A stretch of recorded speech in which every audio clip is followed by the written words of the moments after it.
designing monsters are one of my favorite things to do. It's also one of the hardest things. It is. It's really difficult. But when you nail a monster sound, it's like, but that satisfaction lasts for, I don't know, a week at least. Until a week later when you listen to it again and you go, oh, it sounds terrible. But some of the approaches that they're taking in design with monsters this time around, they're getting greater variation, greater sizes. You'll see things with tentacles. You'll see things that of course lend themselves very differently. There are monsters in the game that don't have mouths.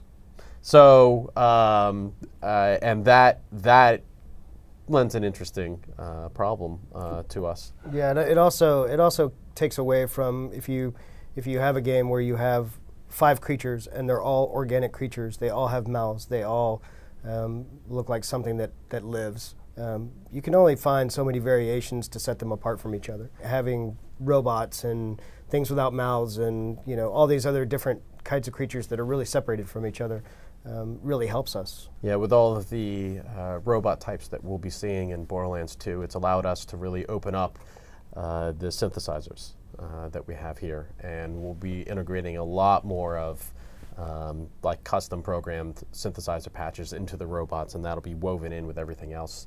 And we'll also be weaving in a lot of organic source material into that and making it sound synthetic. So for example, one of the loader, the exploding loader, his warning that he's about to go off is actually an elk that I've processed to make it sound like it's digital. So we'll get some of the mixture of that biological performance that ends up lending a feeling to a lot of the robots that there's almost something there alive, even though it's still synthetic. So it doesn't quite feel like a completely alien or robotic thing that you're fighting. A lot of times they'll have concept shots, things like that we can see to start getting some idea. And then we'll do some concepting early on, just playing with different sounds, just finding tones that sort of fit the art. And then once the animations start coming online, we can really look at the movement and the behaviors, and because that plays as big a part as the actual art itself.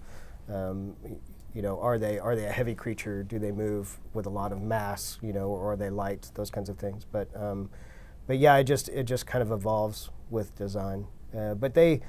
Sometimes they will give feedback on sounds that we've already done, but I think it's harder for them to actually imagine what that would sound like without hearing something as a reference. Those can be entertaining conversations when everyone starts trying to get into sound speak. Yes. And everyone starts trying to make their own versions of creature noises. Yes, because they'll actually physically make the noise. Yeah. More like, yeah, right. Yeah. I don't understand that. Yeah. If you threw a gorilla in just as a gorilla, I mean, people identify a gorilla. They know that sound. So then that pulls them out of the actual monster itself. Then they're like, oh, well, that's a gorilla, obviously. And it's funny because actually a lot of the gorilla roars that people hear in movies are not gorillas. So and it's funny because we'll get designers or artists to be like, no, we want it to roar like a gorilla. And we're like, gorillas don't roar. They hoot. And they're like, no. I said, no, they scream. Haven't you seen, I don't know. Gorillas in the Mist. Yes, with all the screaming gorillas. I don't even know if I saw that movie. I was trying to think of a movie with gorillas in it. So that's actually kind of funny too. Is that sometimes and other times they'll come to us and they'll ask us that and be like, "You want to scream like that gorilla?" And we'll just be like, "Okay," and we'll understand that that probably was actually more like horse and pig and something like that. With a little lion. Because that's what they really mean. The bullymong was an interesting creature to do because he's got very definite ape type characteristics to him, and he's huge, and his paws are like enormous. So they're obviously not going to be. They're going to be making huge thumping sounds. But it was a challenge to not make everything so huge that you just couldn't pick anything out from each other. So, in order to get his roar together, most of the source that I used was horse, polar bear, and a little sea lion, and a few lion vocalizations here and there.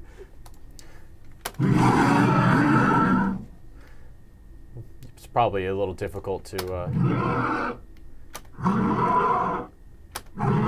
So a lot of his sounds, I wanted them to sound kind of wet, in a way, wet, gurgly. Get that kind of right there, where it's almost like it's coming out of his chest, and it's like it's not something that it's not like a Tyrannosaurus. It's something a little more primitive than that. That makes sense. So he's got all sorts of sounds like that. Now, in his throws, there's a lot of the hoarse source is actually not even really pitched, especially in his deaths. There was actually a horse in there, and that's actually what the horse sounds like when they. I think the sound was labeled as terrified scream. So I always wondered what they did to get the horse to do a terrified scream. No, I don't want to know. But it sounds awesome. So you hear he's got that kind of nasally, that kind of, the horse is making that sound because a lot of that audio is actually coming through its nasal passages. If it were that alone, it wouldn't be big enough. So I have to find other sources that will complement that. And I found a lot of that in the polar bear, where they're pushing a whole lot of air through through a giant throat, basically. And on that, I have, like I said, I have an effect running to add a little bit of kind of shimmer to it, so that it doesn't sound quite so natural. So when you mix the two of them together,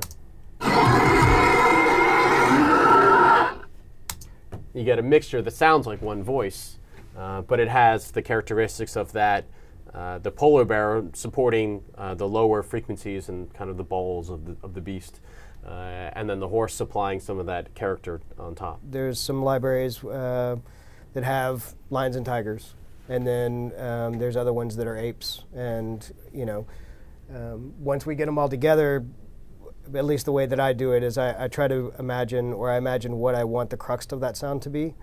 And then when I bring those particular roars or whatever in that sound somewhat in the ballpark, then I just start constructing and saying, okay, well, what's missing from this? I would like it to squeal more, so maybe a pig underneath, or it needs to hiss, when its mouth is open, so you bring in a cobra, those kinds of things. There's a lot of animals that have very interesting harmonics in their voice that you don't necessarily hear until you start to pitch it down. And after a while, you start to get a sense of where those harmonics are going to be. And as you're going through source, you can be like, oh, that guy, that's not the right sound. But if I pitch him down 8, I bet I would start hearing this come out. Mm-hmm. And then you'll go ahead and bring it in and start experimenting with that. I use a lot of birds. There are some birds that actually have some pretty raspy voices. And birds especially, they actually produce their bird songs almost like synthesizers in a way. There are people who've slowed bird songs down, and you can actually almost sound like sine waves. And they actually create the bird songs by having like 2 different oscillating sounds going on at the same time. So when you start to take those 2 sounds and pitch them down, you start to get these really strange harmonics out of them. You can get these really weird sounds. And when the bird, if you find a bird that's like a crow but has a longer sustained sound and it's kind of got that raspiness to it, there's not much else that can produce that same sort of tone, and it's a very kind of chilling tone. And I forget what the name of the birds were, but there were 2 different birds that I ended up combining for the racks in the first one, in Borderlands 1. Oh, yeah, that's right. And when I put that audio in the game, half the team was like, oh, it wasn't really all that interesting fighting them before, but all of a sudden they started screaming right on top of me, and that blood, it was like this blood curdling scream that they described it as. They were like, and none of them knew they were making sound in the game anymore, so people were like.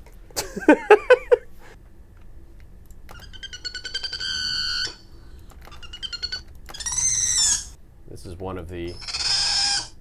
There we go. So.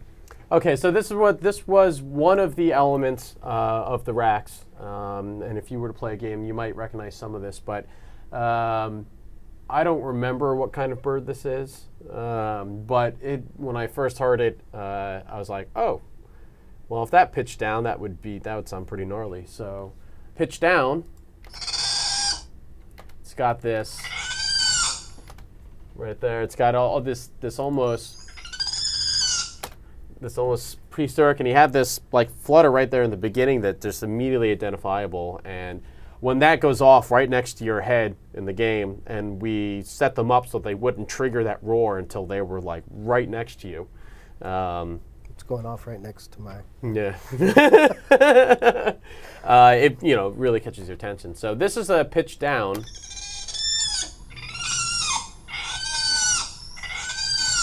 And I would do a little more processing and EQ and stuff like that, and possibly, well, I won't get into those specific matters. Interesting. So that's pitch down, and normally, it's just annoying. Normally.